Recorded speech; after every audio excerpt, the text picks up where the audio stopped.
আপনারা দেখেছেন তারেক রহমান মৌলবাদের উত্থান নিয়ে খুব চিন্তিত। আপনারা দেখেছেন বিএনপির মির্জা ফখরুল ইসলাম আলমগীর সাহেব দক্ষিণপন্থীদের উত্থান নিয়ে অনেক চিন্তিত। আপনারা দেখেছেন বিএনপির আরেক পাগলা আছে ফজলু, আমরা বলি এর জন্য দ্রুত ইনজেকশনের ব্যবস্থা করেন। আওয়ামী লীগের টাকলা মুরাদ যেভাবে এই দেশে থাকতে পারে নাই, বিএনপি ফজলু যদি আলেমদেরকে নিয়ে বাড়াবাড়ি করে, আলেমরা তার দীপ্ত জবাব দেওয়ার জন্য 24 ঘন্টা প্রস্তুত আছেন। আমরা তারেক রহমান এবং বিএনপির কাছে জানতে চাই, মৌলবাদীদের নিয়ে আপনাদের এত চিন্তা, দক্ষিণপন্থীদের নিয়ে আপনাদের এত চিন্তা, ইসলামপন্থীদের নিয়ে আপনাদের এত চিন্তা, খুনিদেরকে নিয়ে আপনাদের এত চিন্তা নয় কেন? গত 1 বছরে আপনাদের কর্মীরা একজন আরেকজন 100 জনের বেশি কর্মীকে তারা খুন করে ফেলেছে। আমরা জানতে চাই, চাঁদাবাজদের নিয়ে আপনাদের এত চিন্তা নয় কেন?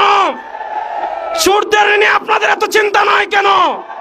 আপনাদের কর্মীরা বালু চুরি করে, সিলেটের পাথর চুরি করে। সুতরাং আপনারা মৌলবাদদের নিয়ে চিন্তা করতে হবে না, ইসলামী রাজনীতি নিয়ে চিন্তা করতে হবে না, চোর টাকা সন্ত্রাসদের নিয়ে চিন্তা করেন। 2 নম্বর আরেকটা কথা বলবো, 2024 সালের জুলাই আগস্টের গণবিপ্লবের মাধ্যমে আমরা ভারতের আধিপত্যবাদকে পরাজিত করেছি। বাংলাদেশে যদি বাম রাজনীতির নামে কেউ ভারতের দালালি করে, সেই ভারতের দালালদের হাত ভেঙে দেওয়ার জন্য প্রস্তুত আছেন। আপনারা দেখেছেন আমাদের বাংলাদেশের বরেণ্য 2 জন শিক্ষাবিদ, ডক্টর সরওয়ার এবং ডক্টর আসিফ মাহতাব উৎস, তারা এই উম্মারতন্ত্র প্রহরী, বাংলাদেশের সভ্যতার অন্যতম পাহারাদার।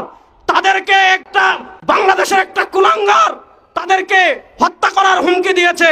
যে হত্যা করার হুমকি দিয়েছে তার পক্ষ নিয়ে এদেশের বামরা বিবৃতি দিচ্ছে। আমরা স্পষ্ট ভাষায় বলি, ডক্টর সরওয়ার এবং ডক্টর আসিফ মাহতাব এদেশে একা নয়, তার সাথে বাংলাদেশের সকল মুসলমান আছে। তাদের 100 পশম যদি বাংলাদেশে কেউ বাঁকা করতে চায়, কিয়ামত হয়ে যাবে, কিয়ামত হয়ে যাবে। আমরা যেই নিয়তে তাহাজ্জুদ পড়ি, ওই নিয়তে ইসলামী আন্দোলন করি। আমরা যেই নিয়তে রোজা রাখি, ওই নিয়তে আমরা ইসলামী আন্দোলন করি। যেই নিয়তে নামাজ পড়ি, ওই নিয়তে ইসলামী আন্দোলন করি। আমরা আদর্শের রাজনীতি করি। আদর্শের রাজনীতি কখনো 1-2টা আসনের জন্য বিক্রি হতে পারে না। ইনশাআল্লাহ এবার যদি কেউ না থাকে বাংলাদেশে ইসলামের পতাকাকে বুলন্দ করার জন্য, কালেমার পতাকাকে বুলন্দ করার জন্য, বিশ্বাস চরমনায় সৈনিকেরা প্রস্তুত আছেন না নয়?